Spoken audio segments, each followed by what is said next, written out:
Thank you, Krishna. Thank you very much. I know your presidentship is only lasting for another couple of hours, so congratulations on a wonderful tenure. Congratulations on a job well done. Under your leadership, I think one of the most tumultuous years that we've witnessed in human history. You had to endure that, but unlike President Trump, you've done well for yourself. We can all applaud you on that. Thank you, Mishra ji, once again for endorsing, reinforcing our belief that Hyderabad continues to remain, the mainstay for life sciences ecosystem. Continues to remain the vaccine capital of the world. Continues to remain a very, very strong center for bulk drugs, pharmaceuticals, and the overall life sciences ecosystem. And thank you also for enlightening us on all the new developments, especially on the mRNA front, the RNA front that you just spoke about. Thank you. Thank you for reinforcing our belief system and also for continuing to support the government as well. Shubhajit, Mr. Samir, and Mr. Rambabu, and to all the dignitaries of the dais as well. Firstly, I'd like to thank Krishna and the entire team of CII for inviting me here, because I think every year when CII conducts multiple such events, it gives us a platform to talk to you, to understand from you, to learn from you, and also to kind of upgrade ourselves every so year. Because I'm a firm believer in the theory. In fact, whenever I meet BVR Mohan Reddy Garu, he always talks about skilling, the one thing that he refuses to ever let go of. I'm a firm believer in one thing, sir. I think it applies to politicians, it applies to institutions, it applies to governments, it applies to students, everybody. Skill, upskill, reskill, I think, that's something that we can't do without. So every time I come here, I always learn something, I always pick up something, I always kind of try and, imbibe some of the positives and also some of the, drawbacks or limitations that get pointed out. In the last 6.5 years of Telangana's existence as a new state, I would say, of course, I have the fiduciary responsibility of only saying the good things. So therefore, I will blow my own trumpet and say we've done exceptionally well. In fact, when we started our journey about 6.5 years ago, I keep saying this, there were a lot of doubts on industrialization, the potential of Hyderabad, how the new government could do well, in the sense of ensuring that the momentum is continued. But within no time, within a very, very short span, in fact, today Telangana, wherever you go in the country, whoever you speak to, whichever industry house you speak to, without a question, remains one of the industry magnets, if investment magnets, if you ask me, in the entire country. Among the top 3 or 4 states that continue to attract investment, both domestic and foreign direct investment, we continue to rank right up there. We also continue to rank right up there in the top 3 on the ease of doing business rankings every year. And we continue to also reform ourselves. We continue to also push the envelope when it comes to bringing about policy changes that are dictated and that are kind of dictated by the market and guided by industry bodies such as CII. We've been growing the state economy at an annual average rate of 9%, and we've also achieved double-digit growth in the last 2 consecutive years before COVID. We wanted to obviously grow much faster, but as you know, COVID, not just COVID, but even before COVID, if you think about it, the overall situation, the overall economic situation in the country also wasn't very conducive. In fact, much before lockdown happened, let us remind ourselves, there was 8 consecutive quarters of slowdown, economic slowdown. The GDP, I think, was at 8% or something. It started slipping, and eventually it came down to about 4+%. And then eventually it ended up in a lockdown, which resulted in a recession. And now we are seeing slow but steady signs of recovery. As I pointed out, there are some strong areas for the state. When it comes to the state's sectoral performance, and where we have done well in the last 7 years and also prior to that, I think life sciences, of course, continues to remain one of the most important sectors. Healthcare, information technology. Now, of late, aerospace, defense, logistics, textiles, food processing. These sectors, of course, continue to remain the mainstay. One of the sectors that I'm very pleased about, in fact, when Mr. Rambabu was speaking, I was saying to myself, they don't get as much credit as they should. The sector that really needs to be appreciated for their performance in the last 6-7 years particularly, and also several decades also, in the last couple of decades if you ask me. They are the second largest employer in the country today. After agriculture, the maximum number of people are employed by the construction industry.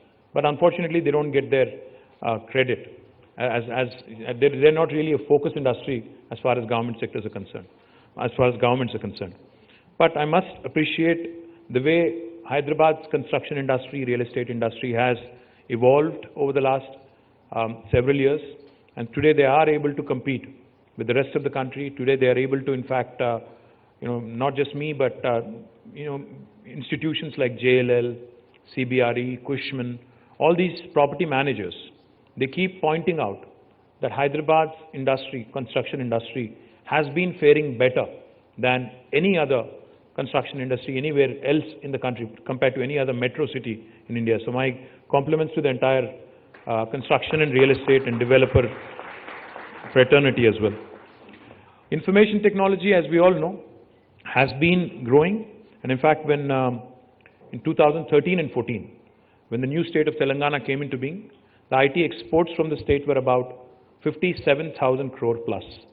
And today I'm happy to report to you, this fiscal, in spite of COVID, we are expected to grow at about 7% last year, and NASSCOM reports and even STPI is tentatively putting it at 1,40,000 plus crores, which is more than double in the last 5.5 years. That goes to show you that the government and the private sector, government can only be an enabler. Government doesn't really have a direct role in information technology, but it continues to remain an enabler. It continues to remain focused on emerging technologies. It continues to remain focused on policies that enable further investment opportunities. Technologies like AI, data analytics, IoT, cybersecurity, robotics, blockchain, drones, all of these continue to remain a big focus for Telangana government. Of course, gaming, animation, VFX, and the homegrown Tollywood industry here also, in fact, have been doing exceptionally well, and also the OTT platforms, that have come up also have been doing very, very well, and a lot of content also is coming up from Hyderabad. On the digital front, in fact, we've said this in the past and we continue to maintain this, both infrastructure, literacy, digital literacy, continue to remain a priority for us, and the state government, in fact, is forging ahead with its T-Fiber project and also promoting digital literacy in our state. We also have continued to push information technology as a priority for not just Hyderabad, but also for Tier 2 towns. So Karimnagar, Warangal, Khammam, Mehboob-Nagar, Nizamabad, and very soon Nalgonda, Ramgundam, Siddipet, all of these locations, in fact. Today I'm happy again to share with you that a city like Warangal, which is the second largest in Telangana, has received a great deal of support from the industry. Cyient, a very prominent business house from Hyderabad, from Telangana, has agreed to our request, has opened a large development center in Warangal. My compliments to Mohan Reddy Garu and Krishna for that.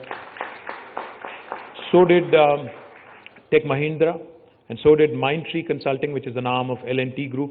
All of them have set shop in Warangal. Now, these are the big houses, and then there are the smaller startups, and then there are the smaller, services companies, which also have taken space from the government, which also have done exceptionally well in the last, few years. So I'm very excited about the possibility of pushing more and more, services which can be done elsewhere outside of Hyderabad to those Tier 2 towns, so that we continue to provide employment for our local kids and local students in these Tier 2 towns also. Now, skilling, as I pointed out, continues to remain a priority. While Telangana Academy for Skill and Knowledge has been doing well, I think we could do a lot better, because now with the focus on sectoral skilling, for instance, in life sciences, we continue to say that we are right up there with respect to vaccine manufacturing, with respect to pharmaceuticals. We still have the potential to create great deal of employment for our children. So therefore, skilling is an area which I'm very, very keen on to partner with industry bodies like CII to further the cause. On the innovation front, Telangana government has been known for its agenda to push Hyderabad as the innovation, one of the important innovation hubs in the country, if not the capital, innovation capital in the country. Our T-Hub, T-Works, V-Hub continue to focus and continue to engage with the youngsters from across the country, and we continue to take pride in the kind of products and the kind of companies they have been able to produce and they have been able to create. In fact, recently 5 Hyderabad companies and their founders have made it to Forbes 30 Under 30 Asia for the year 2020, which is a matter of great delight for all of us. We also have been pushing, with increased agricultural production in the state of Telangana with the focus of Honorable Chief Minister, 24 hours of free power to agriculture sector, increased godown capacity, improved yields, and with irrigation being a high priority for the government, we've been able to create more than 1 lakh crore worth of agricultural products from our state. I'm very, very proud of this. But what this leads to is, of course, a potential opportunity to invest in agro-processing, in food processing, and allied sectors. Our Honorable Chief Minister, in fact, has a great vision when it comes to food processing sector. He's, in fact, been promoting the cause of farmers, where they will be able to get a fair market price. And also, the industry can benefit from the agriculture surplus from our state by way of creating food processing, special food processing zones. Now, this is something I'm very upbeat about, and my department has been working together with the Agriculture and Horticulture Department in taking this cause forward. In addition to IT, life sciences, aerospace and defense industry also continues to grow in the state of Telangana.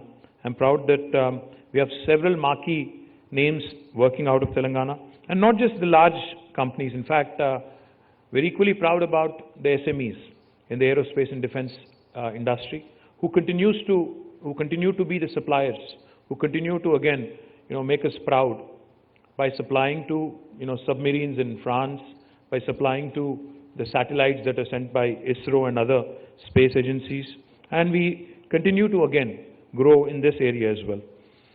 But the one grievance, in fact, I do have, I was speaking to Krishna about it a while ago. Telangana has been, in fact, as I pointed out, a very progressive state, a state which has continued to encourage business, a state which has continued to focus only on getting the job done. Unfortunately, the kind of support that we have anticipated, the kind of support we have expected from Government of India in the last 6.5 years has not come about. Now, I'm going to be a bit blunt and I will speak my mind, and I think I'll have to use this platform also to appeal to Government of India to rethink on priorities, because we hear great slogans. We hear slogans like Atmanirbhar Bharat, Self-Reliant India, Make in India, Skill India, Digital India. All these are great slogans. Without a question, the motive is very noble.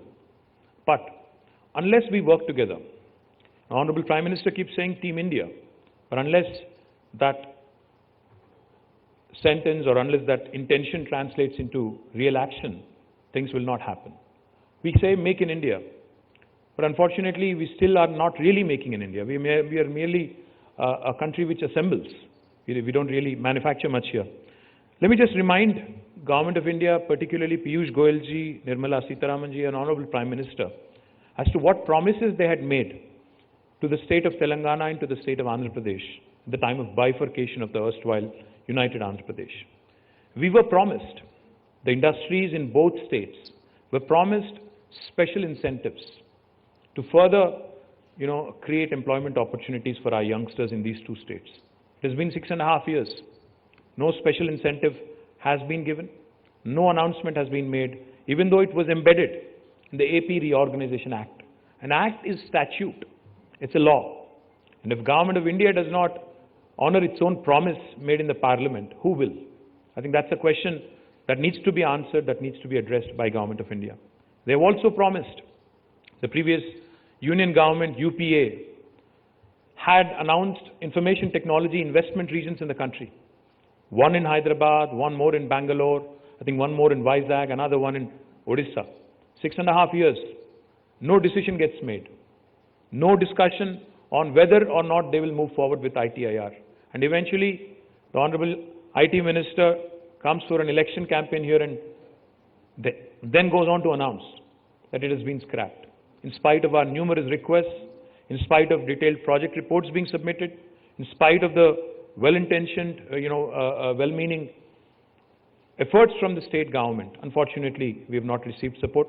Had ITIR been grounded today, Hyderabad has been growing. Of course, we've been growing with the support of the local industry.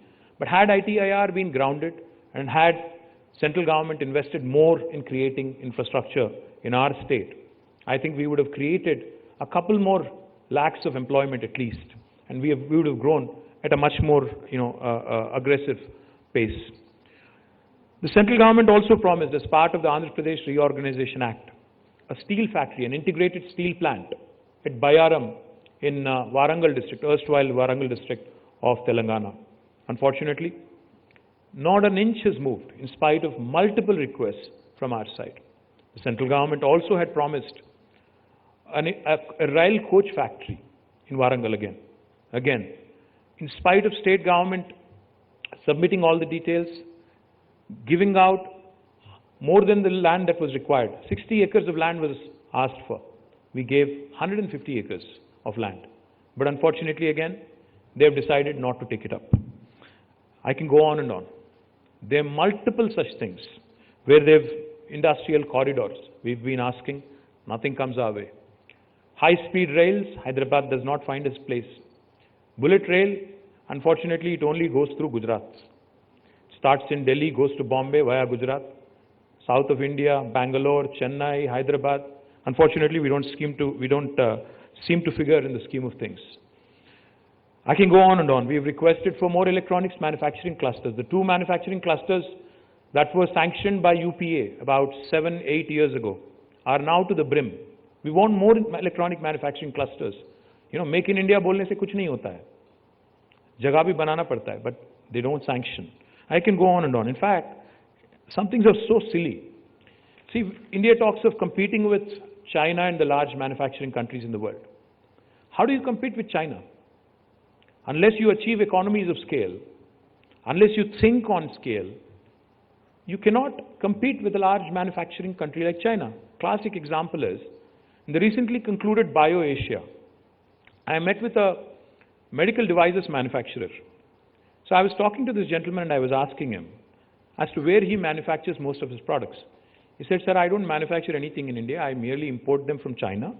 I put my label, I sell them in the market. I said, why would you do that?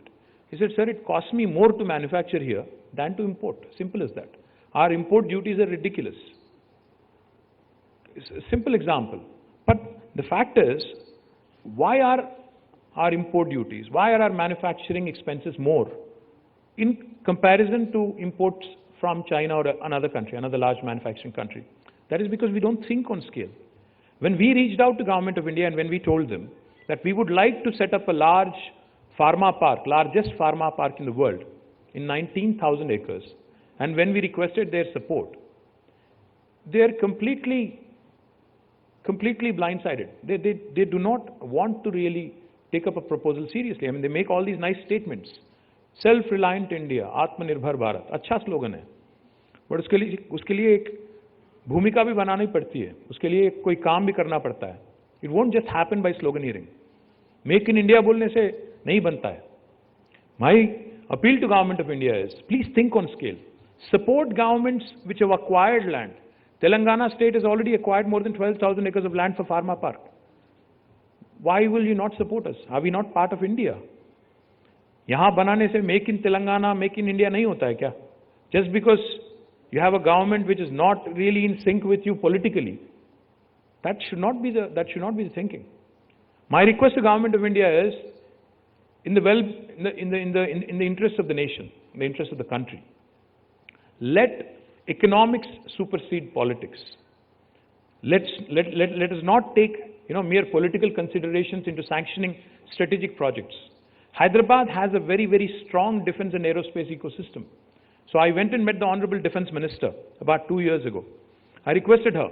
I said, Madam, we have several large institutions in Hyderabad, DRDL, DRDO, RCI, and several others, defense establishments. There's a strong business ecosystem, strong, SME ecosystem. If a defense industrial production corridor is created between Hyderabad and Bangalore, it will really help the nation. But you know where it goes to? It is sanctioned to Bundelkhand, where there is no defense company. Because they have 80 parliament seats there, and Telangana and Karnataka and Andhra have, I think, less than 80. Now, these sort of posturings, these sort of decisions, which are driven by political compulsions, will not help our cause, will not help our country. A large pharma park is being created in Hyderabad. Support it. A large textile park is created, largest textile park in the country is created in Warangal. The state government has already done its bit. Support it. My request to Government of India is, instead of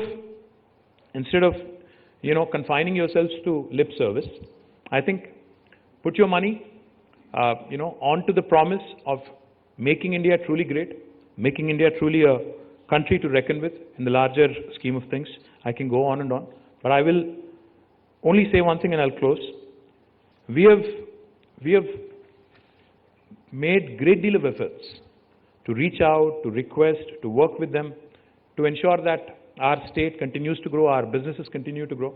And I do hope that they will come forward. I do hope they will come and start looking at the various aspects, encourage a growing state, encourage a progressive state, and work with us. Even if that does not happen, I have no qualms. We've been doing well for the last 6.5 years with all of your support. We will continue to grow under the leadership of our Honorable Chief Minister. But if it does happen, and if Government of India also supports our initiatives, classic example, when Rakesh ji was speaking, I was thinking, Hyderabad is the vaccine capital of the world. We manufacture 35% of global vaccines in Hyderabad out of Genome Valley. But you know where the vaccine testing laboratory is? We have to take our samples from here, travel 1,200 kilometers to Kasauli, and get our samples, tested there. What is the logic? What is the rationale? Can't we sanction a lab here? And does the state government have to plead with you, beg with you, to get a lab sanctioned? Even in the middle of a pandemic? I don't understand this logic. So this sort of situation is something that we can very well do away with, especially when there are no elections around. I mean, अगली election तो 3 साल दूर है. अभी से क्या जल्दी है? तू मैं बहुत किया जा सकता है 3 साल बाद. तो मैं दरख्वास्त करता हूँ, विनती करता हूँ केंद्र सरकार में जितने भी बड़े-बड़े हस्ती हैं कि आप इंडिया के हित में, आप देश के हित में आप सोचिए. और हैदराबाद और तेलंगाना एक ऐसी जगह है जहाँ से अच्छे इंडस्ट्रियलिस्ट, अच्छे एंटरप्रेन्योर्स, बहुत सारे लोग उभर के आए हैं और बहुत सारा अच्छा काम यहाँ पे हो रहा है. थोड़ी सी अगर आपकी मदद मिल जाती है तो और भी हम तरक्की करेंगे, ये वादा आपसे करते हैं. और आखिरी में मैं यही कहना चाहता हूँ केंद्र सरकार से कि आप देश के हित में, टीम इंडिया के हित में आप जो बात करते हैं उस पर आप उतर आए, उस पर और make sure that you deliver on that promise and help the state, progressive state like Telangana, continue to grow with the support of the industry. Once again, thank you very much, Krishna and the team, for this opportunity.